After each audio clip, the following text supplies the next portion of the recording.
Justru saya kecurigaan saya, jangan-jangan memang ada desain, gitu. Ada desain.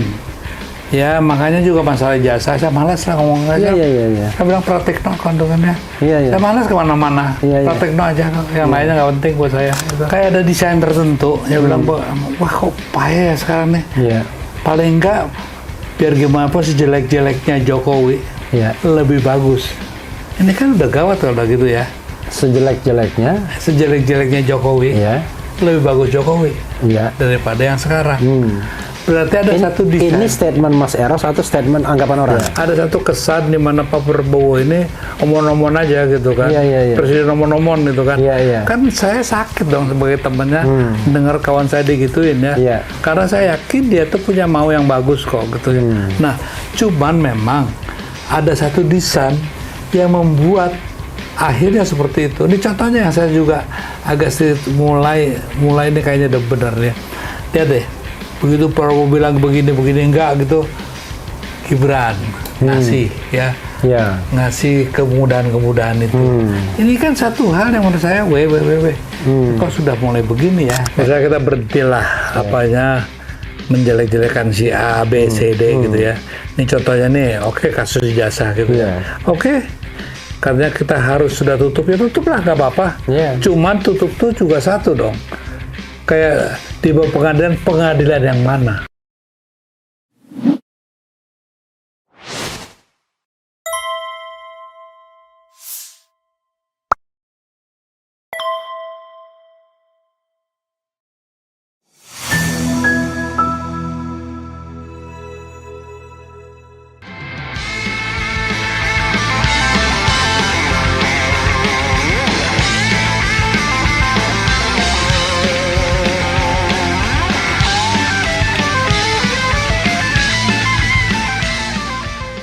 Oke lah, kalau dia mau melakukan itu ya terserah. Itu urusan Pak Prabowo, Pak Presiden. Tapi dalam bicara PDIP, saya kan pendiri juga. Bagi saya nggak benar ini. Jadi Puan, harusnya kamu juga jangan diam aja dong. Sebagai ketua DPR. Do something gitu kan. Nah ini yang menurut saya perlu teguran keras lah buat orang kayak Puan juga. Jangan cuma ngeritik Presiden aja dong. Kita ngomongin zigzag aja. Jadi gini, akhirnya jelas biaya politik itu tinggi, ya kan? Bagi siapa saja yang ingin mendapatkan jabatan, entah itu jabatan politik maupun jabatan di BUMN. Sehingga orang yang mau masuk ke lingkar kekuasaan atau lingkar bisnis negara, hanya orang yang bernyali dalam tanda kutip untuk membayar, kan begitu? Maka gimana kita berharap dengan orang seperti itu, dia bisa berpikir untuk people gitu loh. Jadi tesis awalnya saja udah batal. Ya tapi contohnya kayak Gubernur Aceh kan, enggak lah, enggak bayar dia. Ya kan dipilih rakyatnya banyak, pemilihnya. Tapi jangan dong setelah itu ya. Artinya akhirnya kita hanya ngerti Pak Presiden aja. Enggak. Saya ngerti juga kok. Gubernurnya ngomong dong. Jangan cuman diam aja, juga Pak DPR daerah itu ya. Bicaralah sekeras mungkin gitu ya. Nah bahwasanya memang di sana itu belum seperti apa yang sering kita dengar ya. Bahwanya semua sudah kembali pulih. Bagaimana mungkin sih gitu ya. Nah hal seperti itu juga perlu kita angkat bersama. Makanya memang sulit di sini nih kalau bicara beri kita solusi. Solusi apa orang kalian menutup pintu kok solusi itu? Sama aja berilah aku air tapi selangnya Padahal solusi yang praktis kan gampang kan? Kalau orang lain kan ganti Kapolri itu kan solusi kan? Salah satu. Ganti Bahlil kan solusi kan? Pertanyaannya adalah, kamu benci sama? Enggak, kita nggak benci. Kita melihat ada permasalahan dan dia tidak menyelesaikan masalah itu dengan baik, kan begitu? Bahkan kecenderungannya bertindak tidak profesional misalnya. Tetapi itu Prabowo tidak melihat itu. Nah makanya kan saya pertanyakan, orangnya siapa sih ini? Jadi kan jadi orang bertanya kan, kok sampai begitu takutnya mengganti? Makanya siapapun yang diganti itu terserah Pak Presiden lah. Tapi cobalah yang mereka yang sudah jelas-jelas dituntut dan masyarakat sudah memberikan juga data-datanya gitu ya. Masa sih diam aja gitu kan? Contohnya gini, kayak Kapolri ini juga sudah berapa tahun nih loh ya? 6 tahun lebih. Nah, dan itu Kapolri terlama sudah. Nah makanya kan aneh. Sudah terlama. Waktu dia diangkat aja, itu semua teman-teman Muhammadiyah segala gitu ya mencoba mengatakan kepada saya. Dia diangkat 2021. Dia kan orang Katolik ya. Iya, 2021. Ya, orang Kristen. Iya. Supaya orang Islam ini tidak gini, makanya kita harus gini. Ya kita dukung kok. Gitu. Kita mencoba jangan sampai lah masalah agama dimasukkan dalam jadi alasan. Profesional aja. Iya. Dah. Nggak tahu aja kok kayak begini gitu kan. Jadi ya apa ya? Ya from the beginning misalnya ya kalau kita lihat misalnya kasus KM50 kan pengadilannya kan sandiwara doang. Iya. Masa ada 6 orang mati tapi sehari pun tidak ada yang dihukum. Sehari pun loh nggak ada. Iya. Dimasukkan ke dalam bui sehari pun. Nah itulah makanya kasus Kanjuruhan ratusan orang meninggal nggak jelas juga. Iya, PIK 2 aja contohnya. Kasus Munir belum selesai kasus Munir belum selesai. Jadi memang banyak hal yang sebetulnya Pak Prabowo itu terlalu ya menggampangkan beban masa lalu, ya, menggampangkan. Seolah I can do it, I can finish it, gitu kan. Saya bilang sekarang, tapi ingat loh. Dan saya tolong ingat ya, ini nggak kepanggil biasanya. Iya. Dia iya. Makanya ada mondolan tuh ada di belakang kan. Iya. Makanya juga nanti hati-hati. Yang iya ini belum tentu loh yang di depan Anda iya sekarang ya akan begitu. Seperti halnya waktu ini ada dalam buku saya juga tulisan sama Bambang Triatmojo kan. Iya. Waktu Harmoko berdiri saya bilang sama Bang, ini orang nanti akan berada di Babelo gitu kan ya. Dan terbukti kan? Iya. Dia yang pertama kali yang minta mundur. Pada waktu itu dia jadi ketua DPR kan? Ya. Nah ini hal seperti ini tolong diingat nih. Jadi jangan dikira yang sekarang ini begini-begini aja akan juga pada satu titik tertentu ya tidak. Tapi kalau kita lihat mental dalam tanda kutip mental pengkhianat kan begitu memang.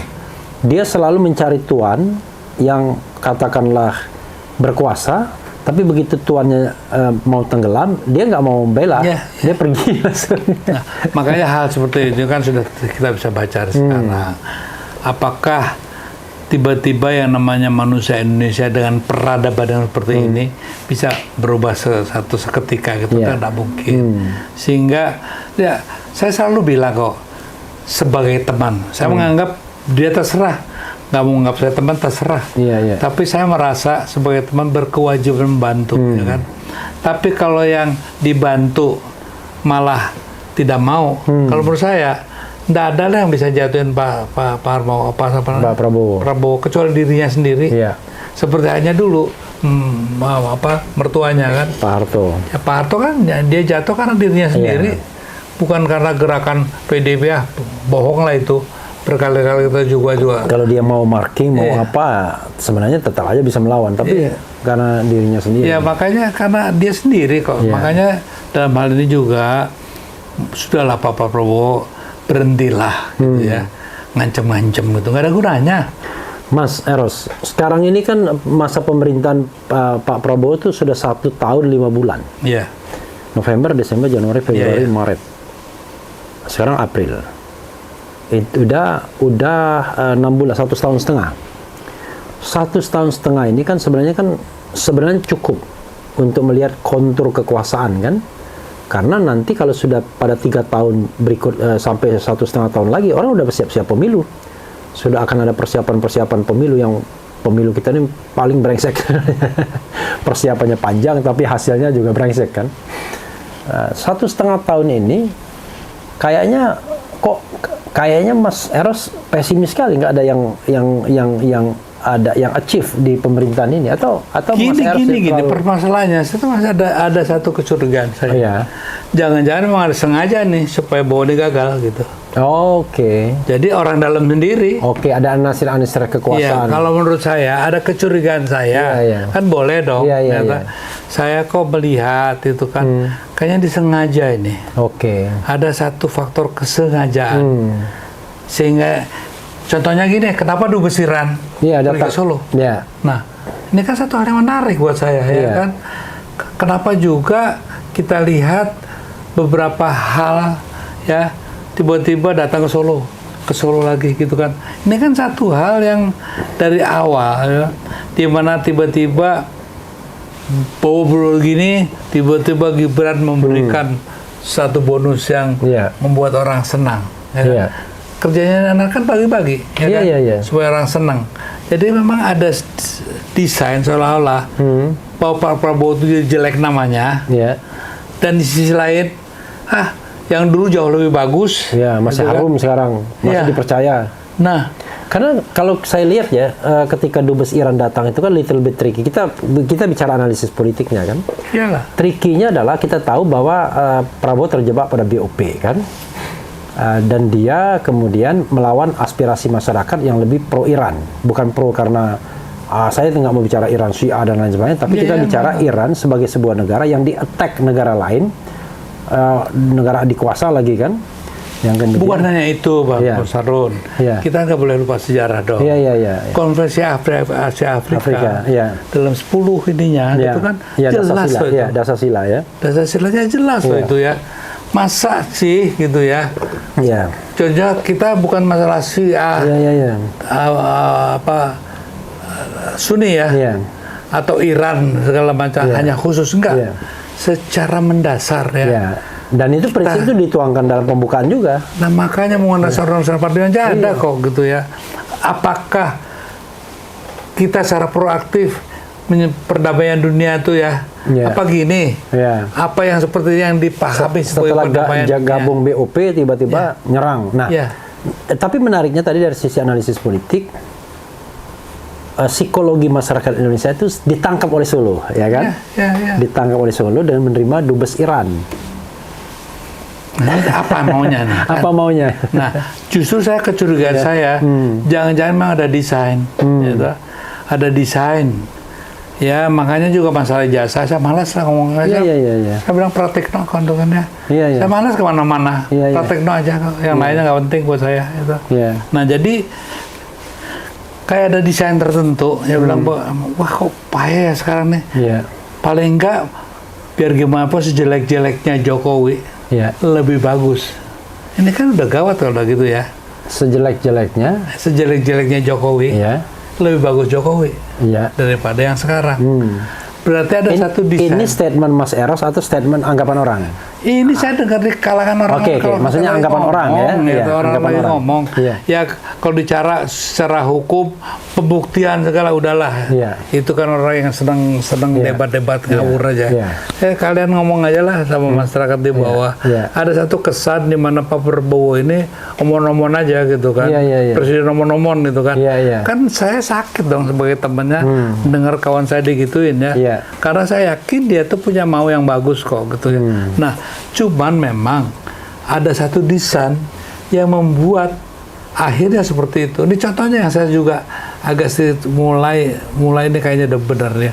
Lihat deh, begitu Prabowo bilang begini enggak gitu, Gibran ngasih ngasih kemudahan itu. Ini kan satu hal yang menurut saya kok sudah mulai begini ya, kayak gitulah. Ini satu hal. Banyak orang mengatakan ini seperti zaman film G30. Saya bilang film ya, ini bukan karena PKI-nya. Ini adalah masa yang Ibu Pertiwi hamil tua. Ini kan. Kita dahulu atau didahului kan begitu kan, mendahului atau didahului. Maka kemudian saya teringat lagi kata-kata Koni gitu ya, 2 tahun ya kan. Wah, kalau kita bicara 2 tahun itu tinggal setengah tahun lagi tuh. Mas Eros percaya nggak ada konspirasi seperti itu? Ya sederhana, under our constitution kan kalau presiden berhalangan akan digantikan oleh vice president kan sampai habis masa waktunya. Gimana Mas? Gini, terlalu berhayal juga. Kalau nanti ada terjadi apa dengan presiden, maka Gibran secara konstitusi. Memangnya orang-orang ini juga gara-gara sekarang aja ya atau masih begini gitu kan. Tapi begitu terjadi betul, saya kan nggak semudah itulah gitu. Saya rasa chaos ini kan akan terjadi hal ledakan yang luar biasa gitu. Dan contohnya ya, sudah banyak kok para prajurit itu ya yang bilang ke saya, ngomong ke saya ya, mesti ngono mati aku rapopo gitu kan ya. Sehingga banyak hal yang tidak diperhitungkan gitu kan, bahwa seolah-olah nanti kalau Pak Prabowo tersingkir gitu kan, nanti Gibran ini. Ini kan orang yang delusional aja loh menurut saya. Tidak melihat bahwa saja the sleeping giant itu, ya kan. Memang kalau belum bangun belum kelihatan. Tapi begitu bangun baru kaget semua. Sehingga menurut saya janganlah terlalu. The sleeping giant ini rakyat maksudnya, kekuatan rakyat. Sehingga banyak yang menomorduakan itu ya. Seolah rakyat itu nggak ada. Tapi kalau menurut saya begitu rakyat bangkit itu mengerikan. Ya. Nah jadi memang sengaja, makanya kenapa kekalahan politiknya Prabowo sekarang ini ya, dia tidak mengambil hati rakyat, dia menyakiti hati rakyat terus, gitu kan. Sementara si Gibran ini berusaha untuk mengambil hati, ngasih bagi-bagi. Bapaknya juga begitu, masih bagi-bagi. Bagi-bagi terus, gitu kan. Nah, sedangkan rakyat Indonesia sudah terbiasa dengan mulai dari SBY sebetulnya ya, dengan pemberian-pemberian BLT gitu ya. Nah sehingga bantuan langsung dulu istilahnya ya kan, sudah menjadikan manusia Indonesia itu masuk ya udahlah manusia ya pengemis terhormat itu kan. Nah sehingga tahu persis kelemahannya. Begitu kasih, waduh dia baik sekali loh gitu. Dia ngasih saya. Jadi ngasih saya tuh dosanya kayak apapun hilang. Gitu ya. Nah sehingga hal inilah yang kadang-kadang Pak Prabowo tuh kurang paham, kurang jeli melihatnya ya. Bahwasanya tanpa sadar orang selalu bilang, wah kalau Mama Mas Gibran tuh ada perhatian ya, Pak Prabowo sama sekali nggak ada perhatian kayak gitu kan. Dan ini kan satu hal yang menurut saya harus terpaksa berkesimpulan. Ya. Jangan-jangan mau ada satu desain ya, di mana Pak Prabowo ini jauh-jauh ngeritik kita gitu, para yang sering ngeritik, Anda kan sering ngeritik, saya juga sering ngeritik. Wah kita dibayar segala macam. Dia nggak sadar yang di sebelah-sebelahnya itu bahwa ya diinvestigasi. Jangan-jangan dia dicemplungin memang ke tempat yang sangat bau gitu ya. Nah tanpa dia sendiri sadar itu. Saya misalnya ya, kalau misalnya kita bicara tentang aspek korupsi gitu ya, kan sederhana. Menjadi pejabat publik itu tidak enak sebenarnya kalau jujur, kalau lurus. Gajinya udah bisa ditakar, fasilitasnya ditakar. Tapi kenapa banyak orang berebut? Ya karena disitulah sumber-sumber untuk mendapatkan upeti, korupsi dan lain sebagainya. Sehingga rasanya ketika orang berambisi pada kekuasaan dan mengupayakan itu, nggak mungkin nggak korupsi. Jadi dan celakanya orang kayak begitu biasanya lebih disukai oleh penguasa. Ya saya lihat Sambo misalnya dulu ya, waktu di kepolisian kan, pada masa Kapolri A kepake, Kapolri B kepake, Kapolri C kepake. Setelah kita lihat ya wajar aja karena dia powerful in getting money kan, misalnya untuk provide everything misalnya. Ya kalau menurut saya sih ya, kalau polisi dan seterusnya etc. gitu ya, masih bisa saya, ya udahlah memang begitu wataknya. Yang saya kurang bisa mengerti kalau yang mewakili agama juga, kaum agamis juga ya, yang sebetulnya itu defender of the truth gitu kan, morality, itu, moralitas itu kan juga terlibat begitu. Makanya rusaknya ini saya rasa tidak cukup kita hanya mengerti si presiden ya, tapi secara keseluruhan lah, termasuk budayawannya, termasuk juga intelektualnya.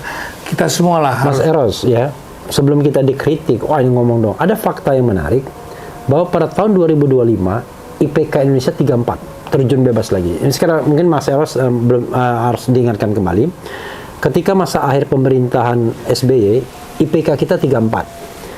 Sebelumnya SBY mengereknya dari 20 ketika dia berkuasa awal.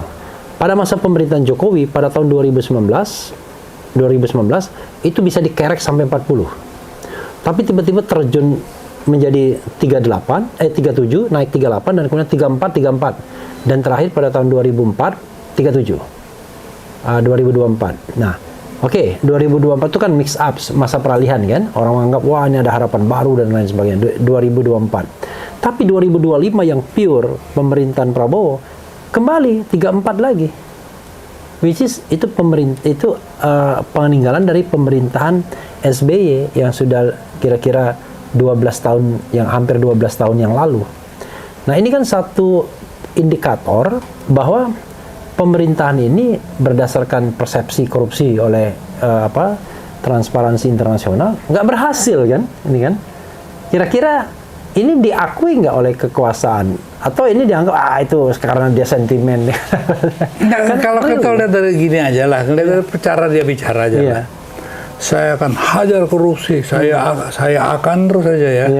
Tanpa dia sadar nggak bahwa sebetulnya korupsi itu bergelimangan di sebelah kiri kanannya dia.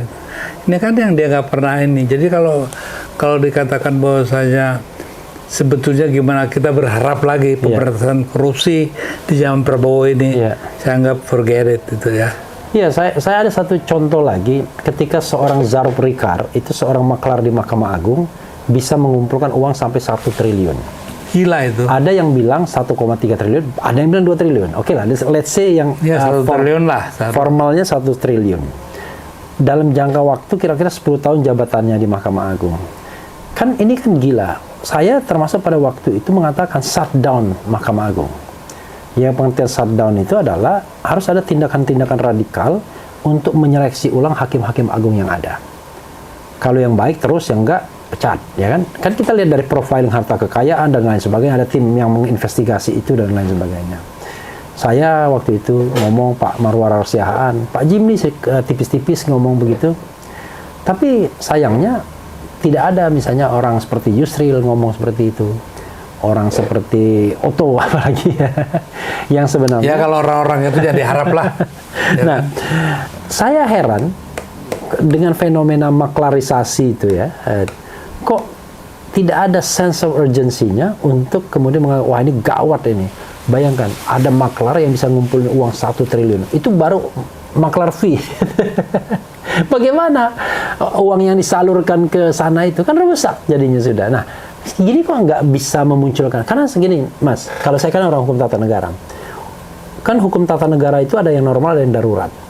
Jadi kalau Anda misalnya menghadapi situasi darurat, Anda boleh melakukan tindakan-tindakan yang ekstra konstitusional. Ekstra saya bilang, bukan ini ekstra konstitusional. Yang penting kekuatan politik mendukung Anda, maka secara post factum dia akan menjadi new legal order, kan begitu. Nah, kalau untuk memberantas korupsi di dunia peradilan misalnya, Prabowo harus melakukan itu. Dan benteng terakhirnya di Mahkamah Agung. Kalau dia menciptakan hakim-hakim yang bersih dan lain sebagainya, apakah ada harapan? Tapi sekarang sudah berakar jadinya. Saya takutnya di setiap rumah pejabat jangan-jangan juga kayak begitu ya toh. Yang 1 triliun itu mungkin juga ada ya kan. Artinya bisa jadi gitu ya. Bisa jadi di Solo, di Jogja, di mana lah, di Jakarta itu mungkin saja ya. Sehingga saya tidak mengatakan bahwa kalau kerupanya Pak Jokowi ada juga begitu ya, saya tidak mengatakan itu. Tapi diasumsikan bisa saja terjadi seperti itu. Sehingga menurut saya memang pemberantasan korupsi ini sebetulnya sudah dari dulu kok.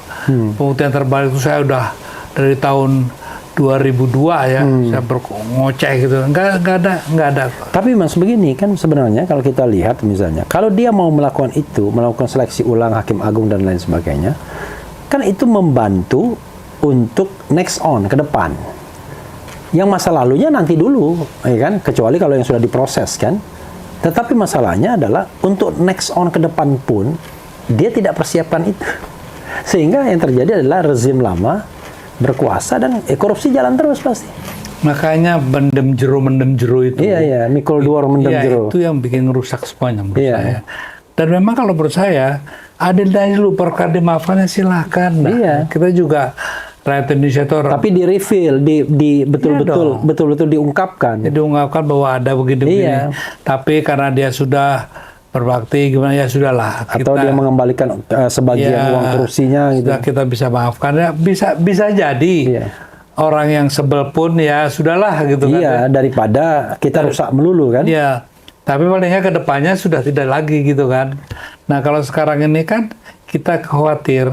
Jadi Pak Prabowo itu menganggap bahwa kita mau mengambil kekuasaan. Iya.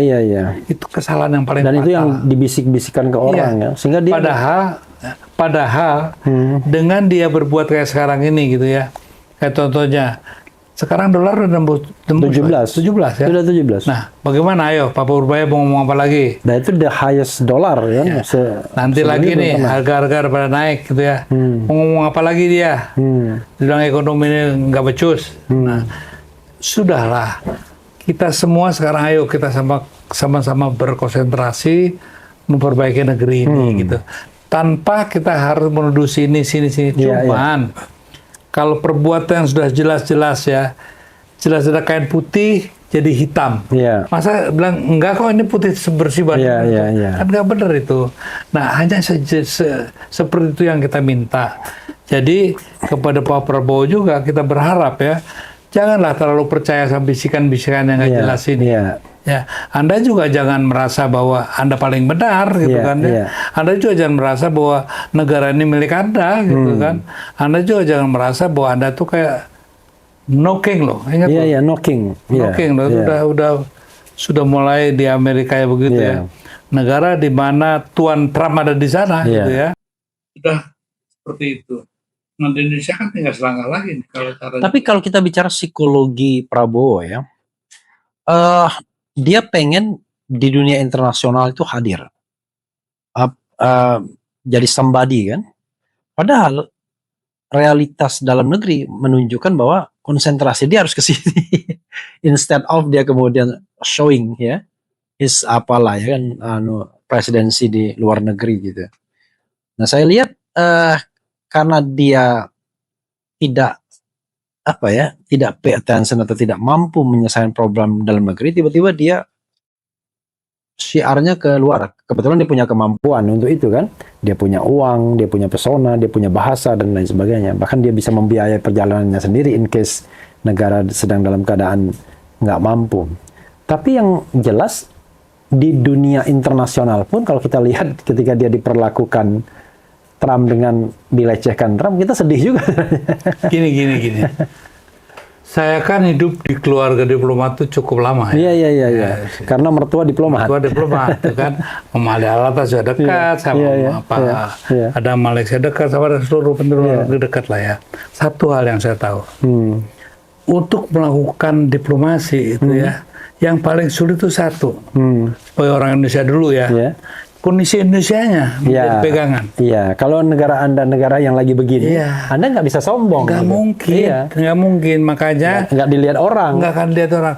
Kenapa dulu dengan segala kekurangannya ya, Pak Harto dihormatin masih. Karena lihat ekonomi baik lah. Ekonomi baik, negaranya juga tertib walaupun ketertibannya kemungkinan ya tidak terlalu dibahas ya. Tapi kan itu kenyataannya di Indonesia dulu gitu. Nah sekarang ini kenapa maaf ya Trump sampai kayak asistennya aja gitu kan untuk megang begini gitu kan ya. Ini kan satu pelecehan yang luar biasa menurut saya. Dia nggak lihat orang negara Indonesia penting. Dan negaranya nggak penting lah ya. Nah menurut saya memang kalau ini kan sulit nih. Contohnya si siapa ini dulu dari dubes Amerika kita siapa dia sudah mengkritisi cukup kan Dino ya. Dino Patijala kan Dino sudah berkritisi seperti itu, cuman sayangnya Dino begitu dipanggil jadi lain lagi. Nah itu juga membuat padahal sih ya nyatakan saja tidak kadang-kadang begini, ini yang jeleknya kita. Ketika dipanggil oleh penguasa, yang terjadi adalah kita berkompromi. Karena kita mungkin ada keinginan untuk direkrut pada kekuasaan, sehingga nggak ngomong apa adanya, gitu. Itu yang sangat saya sayangkan. Contohnya kayak gini, ya memang aja ya kayak menteri kita yang sekarang ini, dia udah ngomong loh ya, udah mengecam segala pun, nggak didengerin. Nggak didengerin sama sekali. Percaya deh, bahwasanya Indonesia itu akan berwibawa kalau negaranya memang bisa dan sangat tepat untuk dihargai. Contoh Sarkozy waktu nyuekin Jokowi ketika mereka duduk bertiga, diajak ngobrol Jokowi begini-begini, tiba-tiba Sarkozy kayak Angela Merkel. Iya, iya. Nah, ini contoh-contoh di mana tidak mungkin lah kondisi dalam negeri itu menjadi ukurannya. Jadi nggak mungkin kita jual kecap sembarangan. Kan mereka punya intelijen juga banyak, ya kan? Masukannya juga banyak. Terus contohnya nih, kok bisa-bisa mau menjadi negara yang ini perdamaian? Terus ditanya, ya wajar aja kalau Menteri Iran tuh bilang, siapa lu sih, lu urusin negara lu dulu deh, kan itu ya. Malah dipilih Pakistan. Jadi ini kan sudah harus tamparan yang sebetulnya perlu kita pikirkan bersama. Jadi salah kalau banyak kita menyelesaikan presiden kita sendiri. Itu sangat bodoh gitu ya. Tapi justru yang kita lihat, presiden kita ini lebih senang lebih senang di frame untuk jadi jelek gitu loh. Nah, daripada kita mencoba membantu dia untuk tampil keren dan ya seperti orang cadas itu keren. Nah, mungkin dia tidak paham tuh. Cobalah Bung Refli itu lebih memberikan juga ya apalah ya kepada Pak Presiden itu. Jadi gini, cadas apa itu. Jadi fortunately ada yang bilang, wah ini Pak Prabowo tuh suka loh mendengarkan channel-channel oposisi itu, kata orang-orang tertentu. Tapi kalau dia suka mendengar channel-channel oposisi, mestinya kan tidak begitu kan ya, output cara berpikir dan kemudian berucapnya, atau barangkali suka mendengarkan channel-channel yang mengkritik dia hanya untuk membantah kritik itu. Ya emang susah. Sekarang contohnya gini, ada menteri juga kan ya, yang ada seorang menteri lagi menjelaskan, dia tiba nongol, punya ada deh gitu kan ya. Yang dengan gaya yang kita tahu lah ya. Ini kan juga satu hal yang apa ya. Nah ya, dengan kualitas yang seperti itu, kita mau tampil di dunia, mau gimana coba deh. Ya, apalagi orang-orang sekitarnya sama seperti Jokowi kan dulu kan. Ketika kita mengkritik pembenci Prabowo, pembenci Jokowi, ya kan kok jadi didomestifikasi, gitu ya, dipersonalisasi. Sedangkan saya pikir apa alasan saya benci sama Prabowo? Gitu. Nggak ada alasan saya. Satu, dia nggak pernah menjahatin saya, dia nggak pernah juga menjelek-jelekan saya, gitu kan. Saya kalau pernah dijelekin sekali, saya langsung hadapin, gitu kan. Nah, jadi menurut saya akan kelirulah Pak Presiden ini kalau Bapak menganggap bahwa teman-teman saya ini mau tidak suka melihat Anda sukses. Salah. Justru kita curiga, kok Anda tuh nggak pengen ya sukses ya? Kok Anda kok nekat sih percaya sama orang-orang yang akan mencelakakan Anda gitu kan? Kok Anda mau sih dibantu sama orang-orang yang menurut kita ya ini akan nanti mencelakakan Anda. Saya membayangkan Mas Eros ya, misalnya kita memberikan jalan keluar ya, misalnya waduh shutdown Mahkamah Agung misalnya ketika saya kasus itu kan mestinya dia tanya, kalau kita shutdown Mahkamah Agung bagaimana caranya, resiko politiknya gimana, kan begitu mestinya kan? Iya harusnya. Tapi kalau belum apa-apa sudah tidak peduli, lalu kemudian business as usual tapi ngomong pemberantasan korupsi, ya nggak pernah jalan, memang nggak akan pernah jalan. Jadi makanya sekarang cuma kenapa kita sepakat udah nggak usah kritik lagi ya. Tapi menurut saya yang kita sampaikan pendapat kita, gitu. Iya kita nggak. Bahwasanya kemudian dianggap kritik, itu kan anggapan Pak Presiden. Ya, itu urusan dia. Urusan kita adalah memberikan masukan. Jadi menurut saya ya kepada teman-teman para pengamat ya, nggak usahlah terlalu serius ya, terlalu takut sekali gitu ya. Nanti diapakan lah gitu diancam, disiram lagi apa tuh air keras segala gitu ya. Ya sudahlah, jalankan saja kalau menurut saya, tanpa harus kita juga jangan terlalu kasar juga ya. Banyak juga kan kita mengkritisi karena terlalu kasar juga ada, dan saya nggak setuju juga itu ya. Tapi juga jangan argumen aja dong ad hominem gitu ya. Iya, jadi ya kalau menurut saya memang yang menjaga Pak Prabowo itu menurut saya kebijakan dia sendiri. Dan bagaimana dia berkomunikasi politik kepada rakyatnya. Itu yang sebetulnya musuh dia paling utama. Jadi kalau kita ambil sum up gitu ya, sebenarnya dari masa ke masa kita ini cinta republik. Cinta negara ini maju. Tapi ketika penguasanya kita anggap tidak benar, memunculkan misalnya lingkaran korupsi baru, ya kita bersuara, bukan bersuara karena kita nggak suka. Kalau dibilang nggak suka, ya nggak suka korupsinya. Yeah. Nggak suka perbuatan culasnya gitu ya. Nggak, soalnya gini ya, waktu PDIP berkuasa juga, saya juga keras ngomongnya. Begitu waktu Pak SBY, siapa? Pak Jokowi, Pak SBY. Bukannya Pak SBY, Pak ini siapa? Pak Solo ini ya. Ya, Jokowi. Ya, Jokowi. Saya juga tahun pertama saya cukup bantu kok. Tapi tahun kedua begitu saya lihat tuh, wah kok kayak begini, saya keras. Di akhir tahun pertama aja, periode pertama saya sudah keras ya kan. Nah jadi cobalah, tolonglah gitu ya. Nah sekarang nih saksi hidupnya, ayo Mas Prabowo siapa? Pratikno ya. Ah Mas Luhut juga nih, Luhut, ayolah bicara yang jujur lah gitu ya. Sebetulnya apa sih dulu kita janjinya gitu kan? Kan janji kita kan mau membangun negeri dengan baik. Tapi kok jadi arogan begitu, jadi sombong begitu ya. Seolah kalian lah yang punya negeri ini gitu kan. Dan apalagi kalau dia bilang, kalian sudah berbuat untuk apa? Begini kalau saya bilang, lebih baik orang kalau misalnya ada 10 harta negara, lalu dia ambil 7 dan kemudian dia serahkan 2 gitu, dia masih ambil 5. Lebih baik orang yang nggak ngambil apa-apa. Nggak ngambil apa-apa, walaupun karena dia nggak ngambil apa-apa, dia nggak bisa charity ya kan, sharing kemana-mana. Tapi kan lebih baik, karena daya rusaknya jauh lebih tinggi orang yang ngambil, tapi pura-pura jadi Robin Hood. Ini banyak kok, saya lihat orang yang apa ya, yang di publik gitu ya, wah luar biasa gitu. Kita kan tahu dari awalnya seperti apa gitu kan, mulai dari pemerintahan ke pemerintahan. Bagi yang tidak ngikuti ya nggak tahu ya. Tapi saya kalau bohong sama saya kan agak percuma kan. Karena saya tahu dari awalnya kok. Ya nama yang disebut Mas Eros itu kita udah tahu tuh ketika masuk pertama kali di pemerintahan. Ibaratnya kekayaannya seperti apa.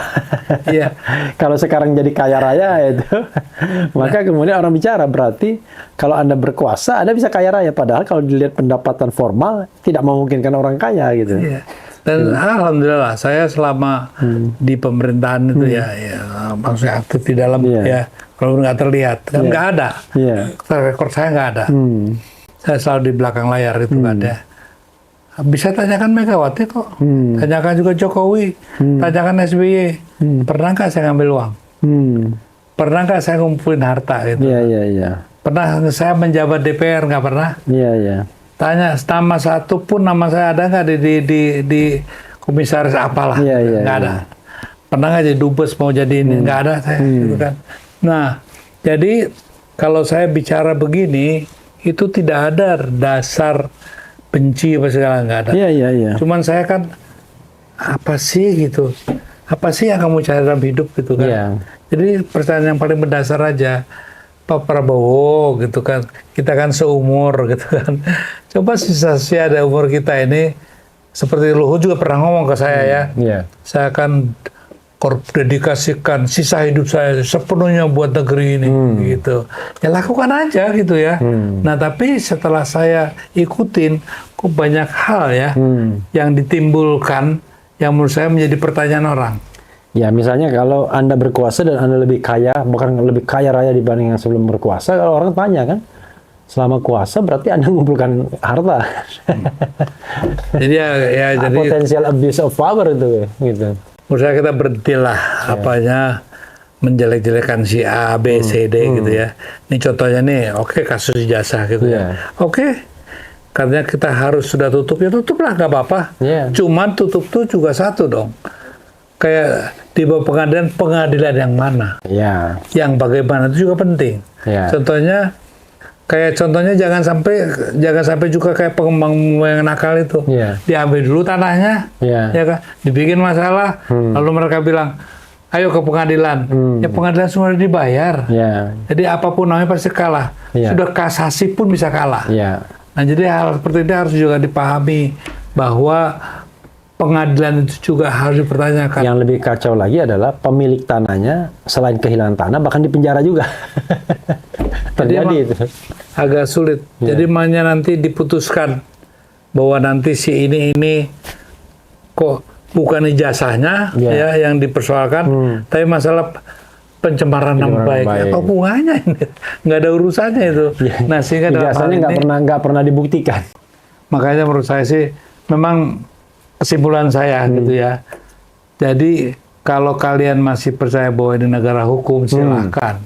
Saya sudah sampai pada kesimpulan, kok kecenderungan untuk negara kekuasaan itu lebih dekat daripada negara hukum. Ini saya. Saya kan bisa saja berkesimpulan salah ya. Mas, closing statement Mas. Mungkin Mas Eros mau ngasih catatan highlight gitu, silakan. Ya udah, pokoknya terima kasih.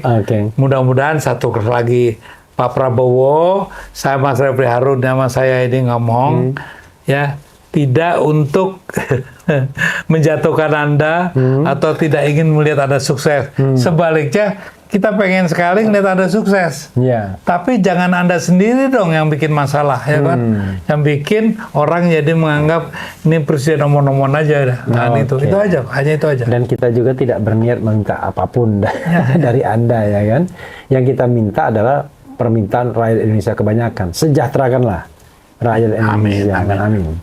Ya, saudara sekalian, itu tadi dengan Mas Eros Djarot ya, dan mudah-mudahan perbincangan ini didengarkan. Tidak didengarkan tidak apa-apa juga, tetapi selalu hal yang baik, niat yang baik itu mudah-mudahan berkembang, mengudara, dan kemudian diketahui orang juga. Walaupun penguasa tidak mendengarnya, yakinlah rakyat akan mendengarnya. Wassalamualaikum warahmatullahi wabarakatuh. Waalaikumsalam. Iya.